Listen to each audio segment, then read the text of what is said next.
Good morning, good afternoon, good evening. Welcome to Yacach. Come, let us reason together. Today I have a senior guest in the house, the Apostle Dr. John Sagoe, all the way from Switzerland. He's here from the New International Church in Switzerland, one of the mega churches that God is establishing in the land of Switzerland. If you have ever been to Switzerland, it's a country that is surrounded by mountains. Yes. And it is not easy for the gospel to break through.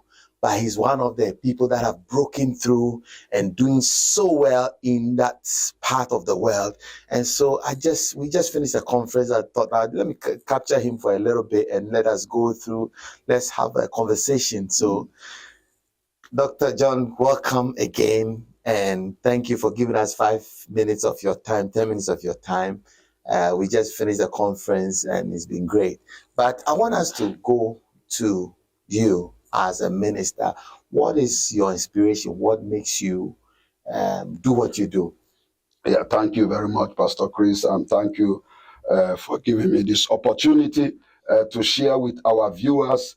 Like he said, we just came, from a very, very powerful conference, and so it's a real exciting time to see leaders come together from all over the place and spend 2 days together seeking the face of God, iron sharpening iron, and preparing ourselves for the greater move of God that is ahead of us in this season. So thank you, and thank you for hosting us. It has been an awesome time. Your church is amazing.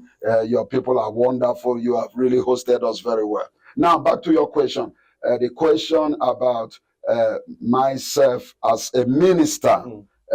What has been my journey, so to speak. It has been a very humble beginning, I want to say. My story is the one of humble beginning. I'm not one of those that says that I was born into a lineage of pastors, or my father was a pastor, or any member of my family was a pastor that I inherited. No, I was actually just born into a normal family, although my background was that my mom was a Catholic. And then later on, she became a born again in Assemblies of God Church. And then, and I was the last born, and in Africa, the last born, they always want to drag you to church. So it was very difficult for me to actually want to go to church because I feel that church was boring.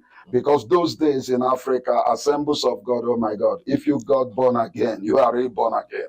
Because you are not, you have to dress in a certain way. You are not allowed to watch television. You cannot watch, you cannot listen to radio. You cannot, those days there was no internet. So there was a lot of things that you cannot do. You're just seeking God, seeking God, seeking God. So for me, I thought it was boring. So I was totally rebelling against anything church. And they, of course, the African mama, they will drag you to church, whether you like it or not. You have no choice. So when I go to church, sometimes I feel like, they are just wasting my time. I don't know what I'm doing here.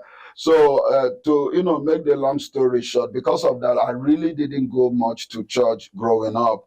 But one day I was, like going on my own way. And then I was in a gambling house.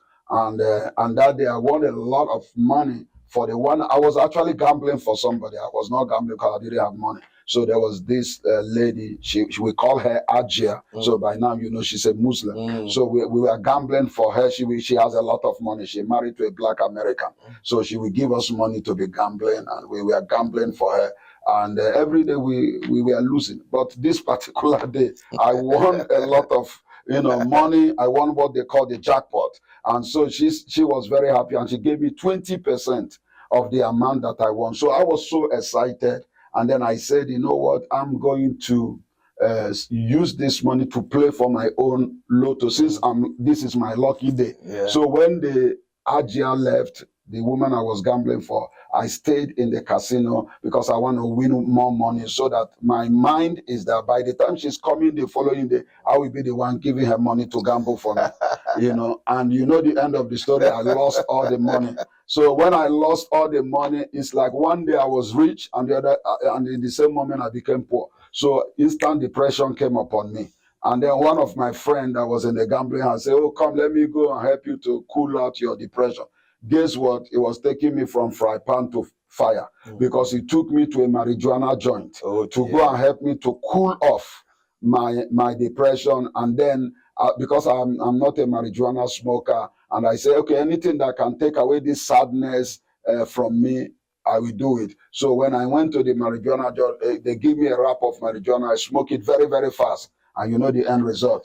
My brain make cack, cack, cack. So I realized that I'm out of this world. In that state, brothers and sisters, that is how my journey began. Because in that state, while I was losing it, and I was intoxicated, and then I didn't even know how to get home. It was like about, what you would call 50 miles away from my home. So I didn't know how to get home. So there was a young man beside me that was in the car that I entered. I was like, those days you just enter the trotro. That's what we call it, the bus, the transport, public transport. So I said, if they're going to fight me, they fight me. I can't sleep out here.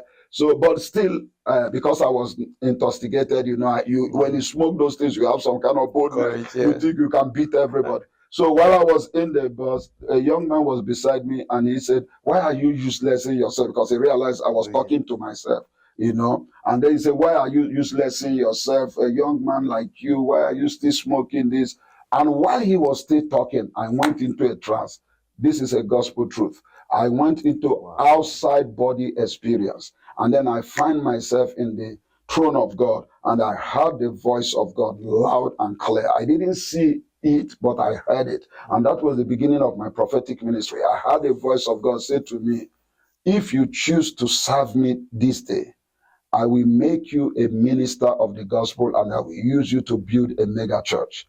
But if you reject to serve me, I will allow you to be mad the rest of your life. Choose one. So I have no other choice. I didn't want to be mad. I didn't love the state I was found in myself. So I choose to follow him. And that was when I came back to my senses instantly. And I find myself back in the same transport that was taking me to my direction. And then I was looking around to talk to the person that said, young man, why were you uselessing yourself? The person was gone. I couldn't find the person. And lo and behold, God guided me. They didn't even ask me for money. I got home. And then the following day, this was happening on Wednesday evening. On Thursday morning, when I wake up from sleep, I was so grateful that God delivered me from getting mad. I was so grateful that I came back to my senses after that experience. And then I heard the voice of God that Thursday morning say, go to church. And so I began to look for the church that was open. And I went to church, and I went and surrendered my life to Jesus. Wow, that's a beautiful testimony. Yeah. That's a beautiful testimony. Yeah, so that's basically how my journey began. Wow. So I was saved as a man of God at the same time. Instant deliverance and encounter with God. Wow, that's powerful. Yeah. So, ministry, what has been some of your challenges? What has been some of the challenges in ministry, and how have you, encourage yourself through these challenges you've been through? Yes, thank you very much for that question. When you answer the call, you don't really know what is coming on you. I often tell people, we often applaud the glory, but we don't know the story. And it's good that when you see somebody that is making it or that looks successful in ministry, it's good that you ask them, what is their story? Because in every glory, there is a story. And so I personally have gone through my own share of the story, and I've faced a lot of challenges in my ministry in different level of the ministry, as a matter of fact. And one of the ways that I have always overcome the ministry, I don't know how much time we have here, so but let me just summarize. One of the way I have always overcome my challenges in ministry has always been, number one, to remember my encounter. Because, that's my prayer for every child of God, to have a personal encounter with God. Because if everybody can have a personal encounter with God, no matter the challenges, you will always remember that encounter, because that encounter is something that you can never forget in a hurry. Is something real, is something so tangible. So you will always remember that it was God that visited you. It was God that take you out of the pit. It was God that transformed your life. And maybe you didn't have maybe a dramatic encounter like me, but always remember that once you were lost and now you have been found. Always remember once you were spiritually blind and now your eyes has been opened. And if we will always remember that meeting point, that birthday, that spiritual birthday where we give our life to Jesus, if you can always remember that, it will be a reference point for you to know that no man can do that. This is only God can be able to take a sinner and transform you to walking in righteousness. And so if you can always remember that, it will help you to overcome every challenges. You know, one thing a lot of people don't know is that when you are called into ministry, ministry is a package. When you give your life to Jesus, you receive the total package. And part of the package is the struggle you go through, is the challenges you face, is the hardship that you have to face, and all that. Because this is the point. When you go through those things, it strengthens your spiritual muscle, because there is no glory without a challenge. There is no testimony without a test. So when you go through those things, it builds you up, because it ends up in your testimony. And then it gives you a message, because God always take our mess and make a message out of it. So if you have not gone through those things, you probably will, you might still share the Bible, but it will be what you read, it will be the theory, but not what you experience. So whenever we go through these things, it becomes real to us that the Bible has come alive. And so what we are now preaching is not only the letter, but we are preaching also the experience. And that is what draws people to Christ. That is what makes people to feel, oh, this God is tangible, this God is real, this God can be trusted. Is because you have a real story and you are a real human being living in our real world. Wow, that's powerful. Now, there's a question I ask everybody. I'm going to ask you this question. If you had the opportunity to speak to 17-year-old prophet John, what would be, knowing what you know now, all the experience you've gone through, what would you say to him? Well, honestly speaking, I'll be real to you.